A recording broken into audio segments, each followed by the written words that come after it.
मित्रांनो, आजच्या व्हिडिओमध्ये आपण बघणार आहोत, जर लाडकी बहीण योजनेची ई-केवायसी आपण चुकीची केली असेल तर ती आपण पुन्हा दुरुस्त कशी करू शकतो। काही लोकांनी चुकीची ई-केवायसी केली आणि तिथे अडकून बसले। आता आपल्याला सरकारने एक शेवटची संधी दिलेली आहे की तुम्ही तुमची ई-केवायसी जर चुकीची केली असेल तर ती तुम्ही पुन्हा दुरुस्त करू शकता। लक्षात घ्या मित्रांनो, ही शेवटची संधी आहे। यानंतर तुम्हाला चुकीची जर ई-केवायसी केली तर पुन्हा ती तुम्हाला भरता येणार नाही व तुम्ही लाभापासून वंचित राहाल। त्यामुळे व्हिडिओ व्यवस्थित बघा, संपूर्ण बघा, त्यानंतरच तुम्ही तुमची ई-केवायसी कंप्लीट करा। तर मित्रांनो, आता सर्वात प्रथम आपण पाहूया, जर तुमची चुकीची ई-केवायसी तुम्ही केली असेल तर ती पुन्हा दुरुस्त कशी करायची। तर सर्वात प्रथम आपल्याला जायचं आहे ladkibaheen.maharashtra.gov.in ह्या ऑफिशियल सांकेतिक स्थळावरती जायचं आहे।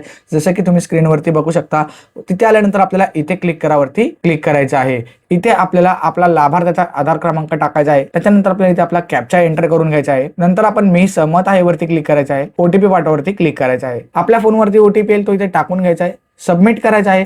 इथे आपल्याला अनुक्रमांक 1 मध्ये विचारणार विवाहित व अविवाहित। विवाहित वरती आपल्याला क्लिक करायचं आहे। जर तुम्ही अविवाहित असाल तर अविवाहित वरती क्लिक करायचं आहे। इथे विवाहित वरती मी क्लिक करतो, पती हयात आहेत वरती आपण क्लिक करायचं। त्याच्यानंतर इथे आपल्याला पतीचा आधार क्रमांक टाकायचा आहे, कॅप्चा टाकायचा आहे, मी सहमत आहे वरती क्लिक करायचं, ओटीपी पाठवावरती क्लिक करायचं। पुढे गेल्यानंतर आपल्याला ओटीपी टाकून घ्यायचा आहे, तो सबमिट करायचा आहे। त्याच्यानंतर आपल्याला इथं पतीचे नाव दिसेल, इथे तुम्हाला या साईडला आपल्याला जात प्रवर्ग येईल, तो निवडायचा आहे। इथे बघू शकता, इथे आपल्याला जात प्रवर्ग येईल, तुमचा जे जात प्रवर्ग असेल तो तुम्ही इथे निवडून घ्यायचा आहे। तर आपल्याला दोन्ही ऑप्शन्स वरती नाही म्हणून क्लिक करायचं आहे। त्यानंतर आपल्याला इथे टिक करायचं आहे, चेकबॉक्स आहे चेक करायचं आहे आणि सबमिट वरती क्लिक करायचं आहे।